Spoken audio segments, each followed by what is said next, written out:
Hey guys, Alex here from the podcast. Hope you're well. Little note about today's episode. My dear partner and friend in the podcast, Alan, who handles the video for the episode, brings the camera, turns it on, all that sort of thing. He didn't do that for this episode. So there's no video today.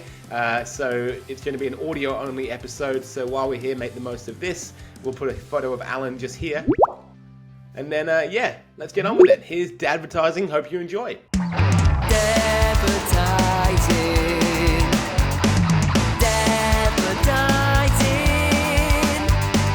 Digital dads doing the thing, running business while raising kids. Dadvertising. Welcome back to Dadvertising. Strap in. We're going in again. We've got the battle gloves on. Is that a thing you say?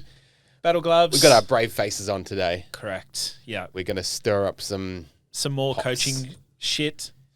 Goodness me, they're not ready for us. So today we got some really good feedback around stuff like stirring the pot on the coaching industry, some of the things that we've seen and observed, and we've actually got a few more red flags that we want to wave, and I think, look, this is more or less like I wish I listened to something like this 5 to 10 years ago before I invested in a whole bunch of different people.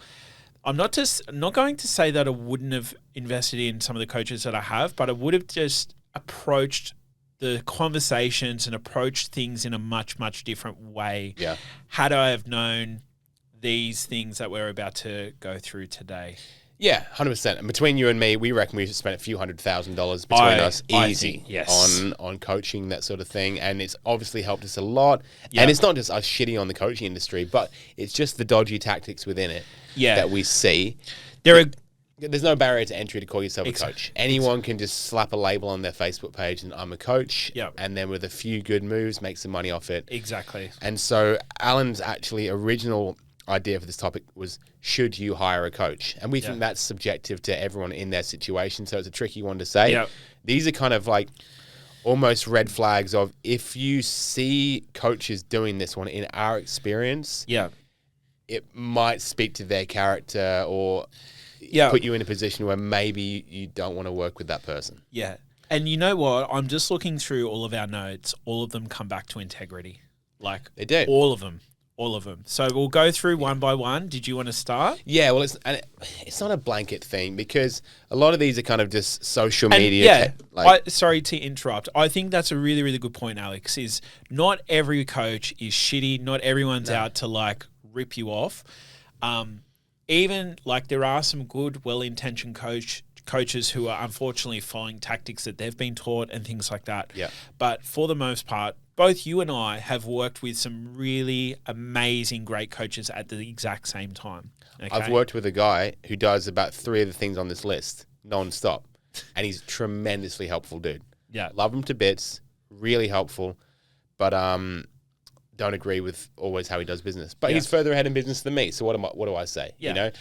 All right, so the first one that I've written down is something we touched on the other week, which was the kind of the sales technique. And I saw someone say this literally yesterday on Facebook again, which was, if you don't invest in my coaching, no one's going to invest in yours, because you have to put out the energy you want to come in. If you are scarce with your money and you don't go all out and do whatever it takes to be coached by the great me, the great me, then no one's going to want to do it. Oops. I chose the red button because I thought that was the button. Green and blue are the two we want. Is that the one you wanted? Yes. What's the blue one? No. Okay. That's the old rim shot. So basically it's that one. You're on a sales call with someone, you're like, I don't know. And they kind of emotionally manipulate you, saying, listen, Alan, in this world, you've got to put out the energy you want to bring in. And if you're not going to be willing to invest and go into debt and get out loans and go broke to do this, then you won't attract clients who do that either.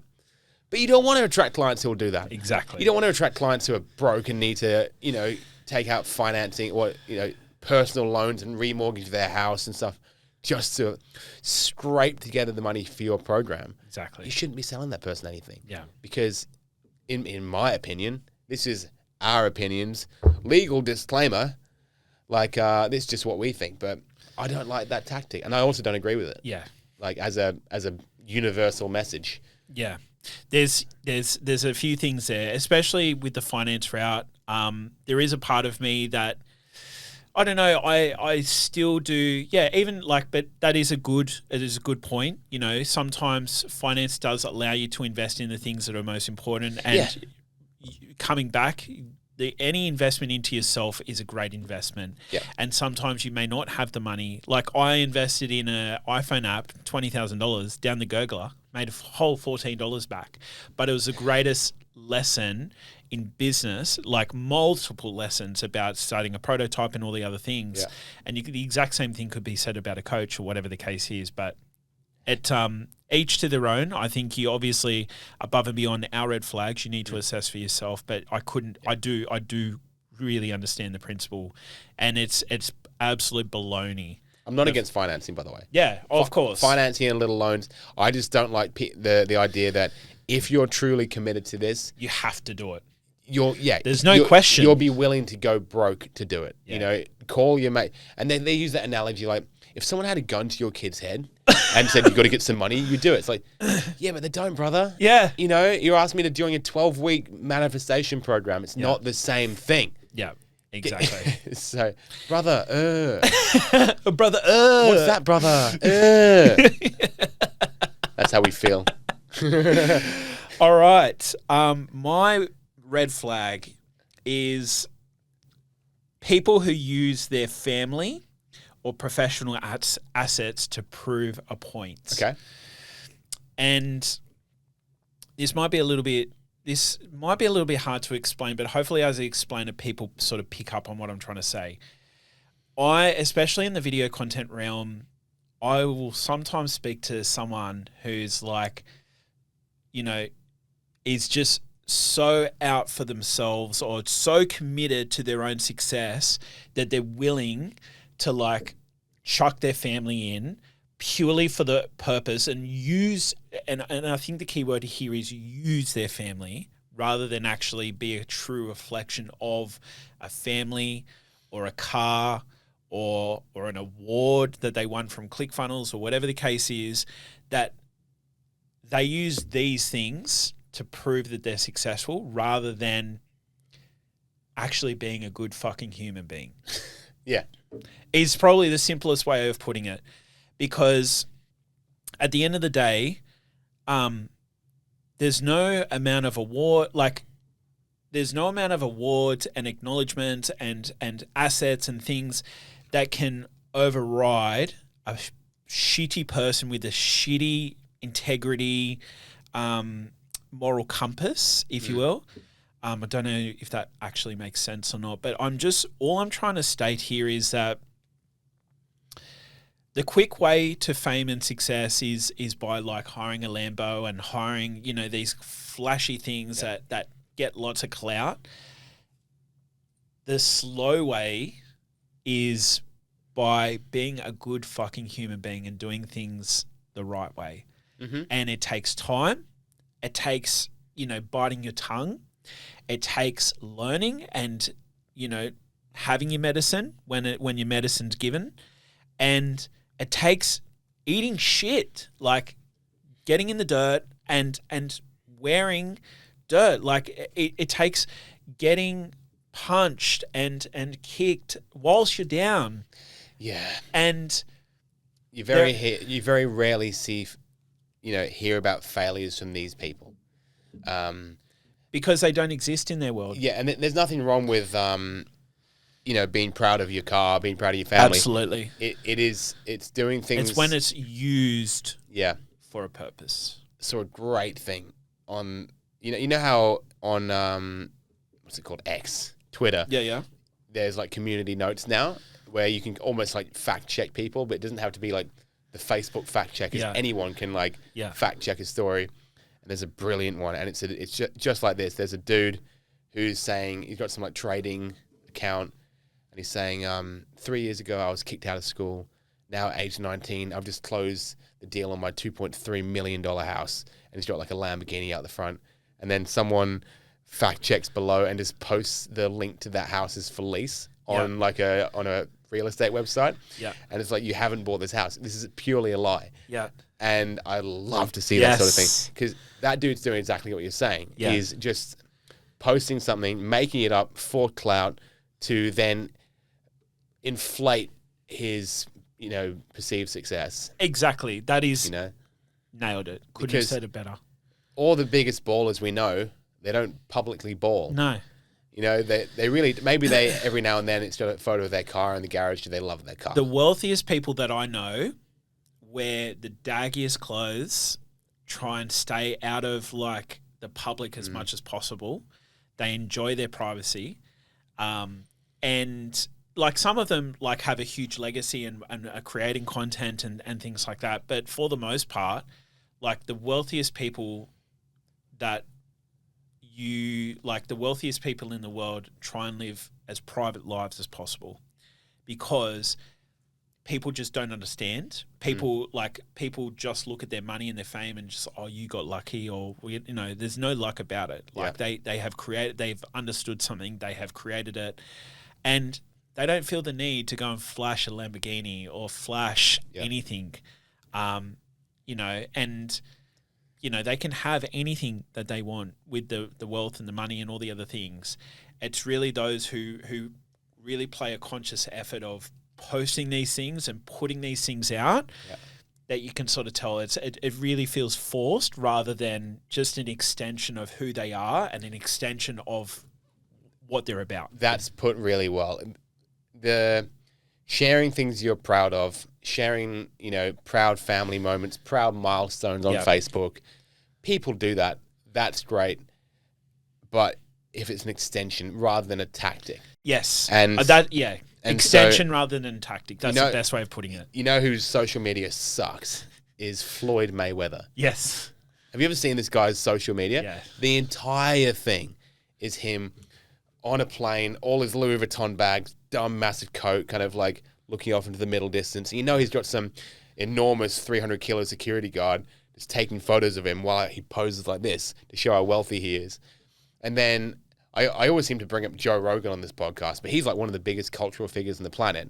Probably worth $500 million. Have you ever seen a picture of his wife or his house or his kids or his cars? Doesn't give a fuck.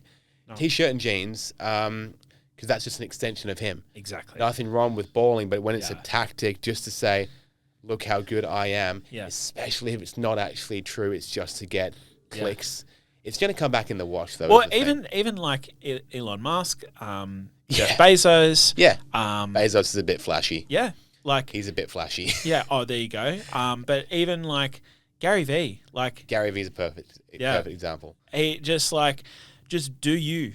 Build your brand. And he talks about it all the time. Just build your brand, build your reputation. That is the most important thing. That is the thing that's going to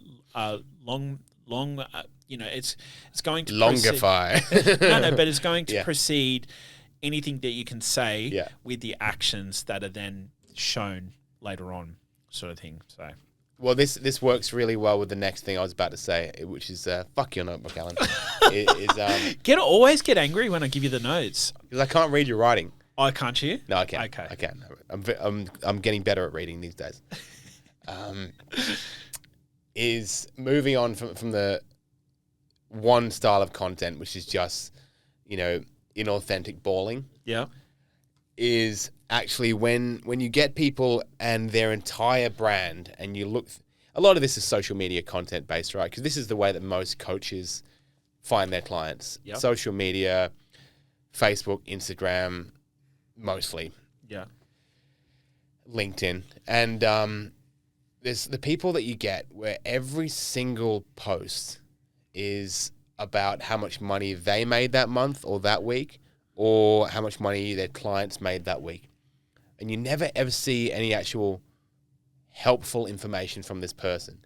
All you see is that they're just fishing with numbers. And it's this week I had my biggest week ever, celebrating 6 amazing people joining the container, celebrating a $50,000 day. which we've got into people saying that sort of thing when they actually mean a $5,000 cash received day. We've got into those ones, right? Yes. But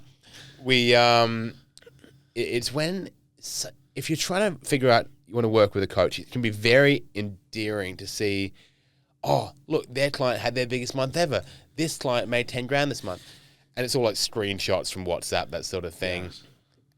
And the funniest one is when a client has sent a voice message and then the coach wants to share that. So they respond, wow, 6 figures in 6 figures in 3 months. That's incredible. And only 2 months in, can't believe it. Great job. Because the person, you can't screenshot a voice message. So they have to, actually physically type it out to meet their objective. Yeah. It's so funny. Yeah. And these people who, once again, they may be getting those results. Like, it could all be true. And I'm sure it often is all true. But it's just that when their entire brand is just, look how successful I am, look how successful my clients are, it kind of just, it suggests to me that that's their only true north is how much money my clients and me making this week, rather than teaching the principles of what it is that they believe in or talk about or whatever. Exactly.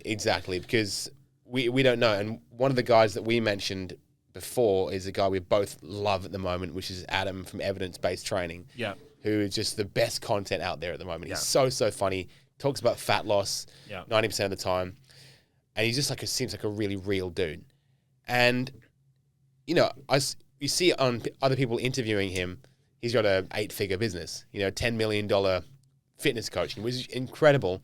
He never talks about it. He does show off his car a little bit, but every piece of content is just helpful, tangible information. Yep. And that grows a following. That gets people to want to work with you truly, rather than just from an impulsive, emotional, I need 10 grand kind of thing. Yeah. So that's a little one for me. I kind of unfollow those people a fair bit these days. Oh, 100%. And I can definitely relate to that as well. Like, there is no shortage of people who the whole brand is about, I made this amount this month, or I made that amount that month. And it's just like... You know what I think about when they're doing that? Is I've always got in the back of my head, I don't want to ever share my own success results publicly because there's always one client who's not entirely happy that week with something that's happened. Yeah. And if I'm going out there saying, look how good I am. Yeah. And there's someone I'll bring you back down to earth very quickly. It's just like, what a smack in the face for them. Yeah. If someone's just had a bad week of ads, or you fuck something up, or you sent out the wrong email or whatever, and then that night you're posting like, this has been my biggest month ever. Yeah. And then that, I think that's just not great service to them. Just on that, I think it's not great, but it's also, it is a little bit of a kick in the nuts. But it's also like, are you going to post when you didn't make any money that month? Are you going to post when, you've got a tax bill or you've shit's hit the fan, you've just broken up with your partner? Probably, you know what? The answer is probably, they probably will. But the thing is that life is going to go up and it's going to come down, and then, it's going to be somewhere in between, probably 80% of the time. And you're going to have these highs, these lows, and everything else. And who gives a fuck? But I understand. Obviously, some businesses wouldn't survive without posting those sorts of things. Admittedly, there was a business who did a case study on someone in a similar industry to me.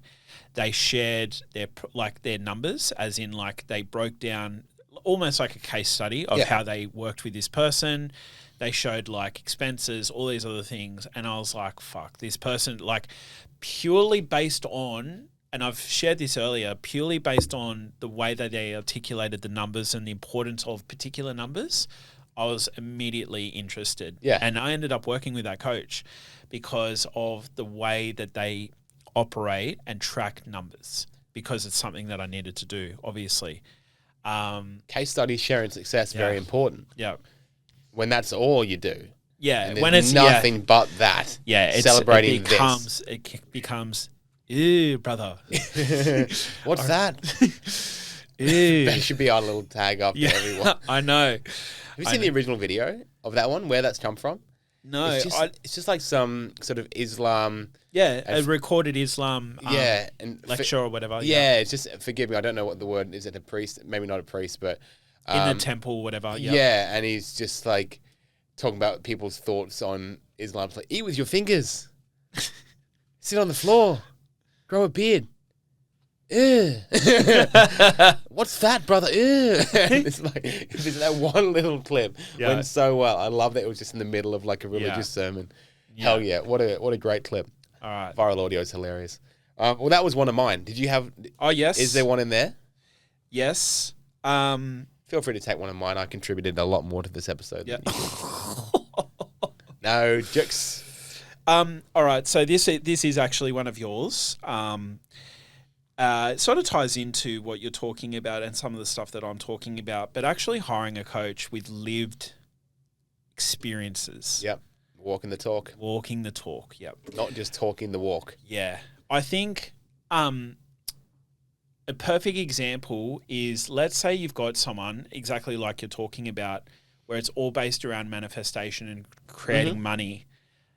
The way that they create money is going to be different to someone who's potentially in a business, like a service-based business, whereby, if they have like a shop front and they are a therapist or offer some sort of service or a therapy, or even if they do it online for that matter, the way that they work is going to be different to the way that they need to make money, right? So exactly like you sort of mentioned, just because you're able to make 6 figures, 7 figures, whatever the figures in a business in a day, in a month or whatever, this is where it can often come to a point where,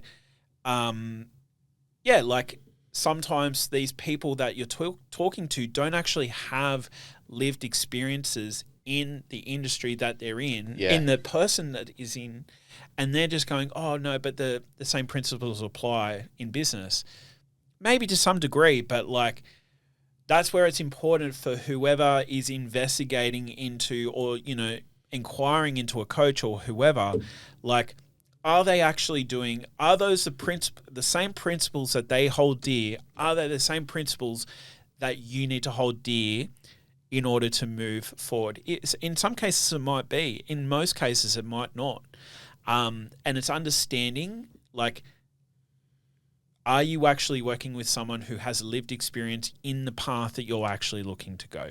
Yeah, just because this is just manifesting as an example. We're not against that, but just because that works really well in the spiritual coaching space might not work as well for a builder. Yeah, or a webinar funnel.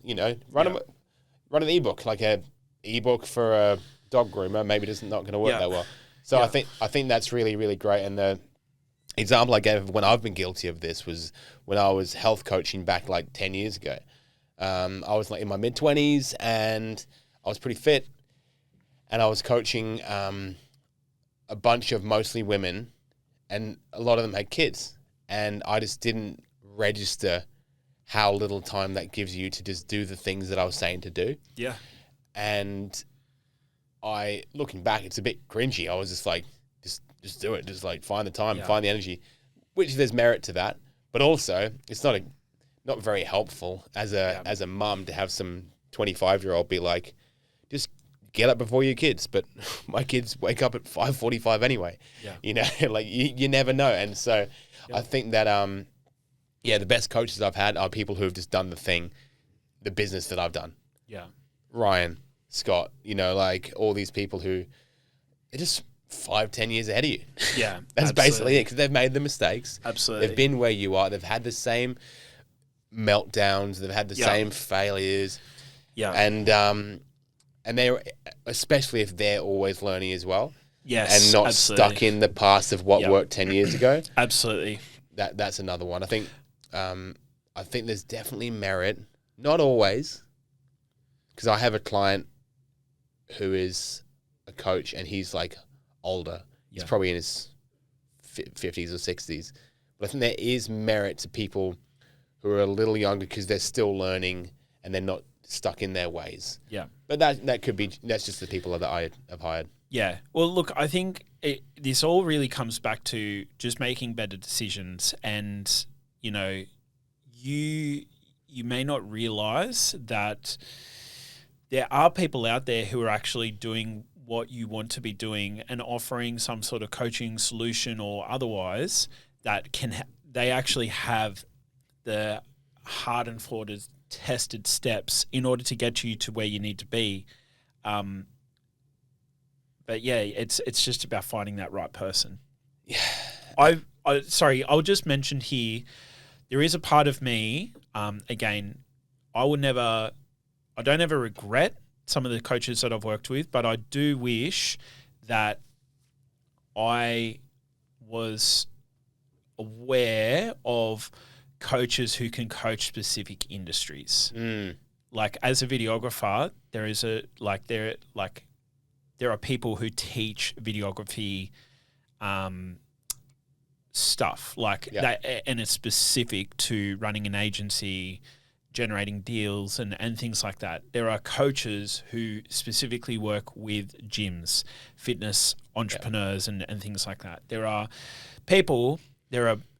a buyers, like one of our clients, Buyers Agent Institute, helps buyers agents, trains and qualifies buyers agents and then has different coaching programs along that path as well. Yeah. And so I think sometimes that lived experience and the time in the industry allows you to relate to that person, not just these airy-fairy principles that are great, but you want the balance of practicality versus the motivation side, I guess, and the positive thinking side as well.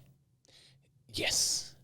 A lot of the best footy coaches have been footy players. Correct. Although you do see like a lot of the best sort of boxing coaches are like old dudes who weren't boxers. It's always been interesting to me. I think like teaching is a skill. Like just because you're good at something doesn't mean you can teach it. And just because you can teach something doesn't mean that you're great at it either. Yeah. It's a funny one. Yeah. It's an interesting one. I've got a client of mine, Joel, who's amazing. He is actually he used to be, well, still is, a photographer, had a studio, and now he coaches photographers and videographers to basically increase business and reduce work hours. Yep. And he uses a lot of the stuff that you're into, a lot of kind of journaling, meditation, and morning routines. Yeah. And he's a very, very happy dude. He's got a great business and he goes camping all the time. And it's specifically for photographers, videographers. Yep. And because of that, he knows the lingo. Yeah. You know, he's been in the trenches, and it's even digital marketing school, for people running digital marketing agencies. Yeah. Yep. Yeah. Great example. Lived and business experience is huge. But then you've also got to branch out. If you want something specific, like you go into a kinesiologist or a financial coach, doesn't matter that they haven't run an agency. Exactly. Before. No, because it's the principle. It's the principles of what you want, and so I think this all comes back to being clear on what it is that you want and what it is that you're looking for. Because if you're clear, am I looking to increase my business revenue purely? Or am I looking to increase my spiritual awareness through manifestation and things like that? Yeah. Two completely different things. And sometimes a lot of coaches will package the two together. Correct. And I'm a spiritual coach, and I'm now a business coach because I've managed to build a business myself through my spiritual awakening. Yeah, and often they probably actually just do better to stay on the one track. Correct. And become a bigger This is it's shit. It's like those motivational speakers whose entire motivational speech is how they went from nothing to now being a motivational speaker. There's nothing outside of that. You know who does that a lot? Who? Hilltop Hoods. Really? All they rap about is how good they are at rapping. Yeah. Eminem does that quite a lot as well. Yeah. Just talk about how good they are at rapping. Yeah. And they are pretty good. They are pretty good. But I reckon... I can tell that what you and I like is authentic people from our mindset who just want to tell the truth. You don't have to share everything, be super vulnerable, but a good balance of wanting the best for people whilst also wanting financial success. And as a client choosing a coach, trust your gut. Keep your wits about you and trust us more than anything because we know everything. Yeah, you should definitely trust us. Yeah. Don't listen to anyone else. Just trust us. We got 30 seconds left on the camera reel. Should we say goodbye? We should say goodbye. Thank you for listening. Thank you Peace for out. watching. And we will see you next week. Peace out, boys and girls. Boom.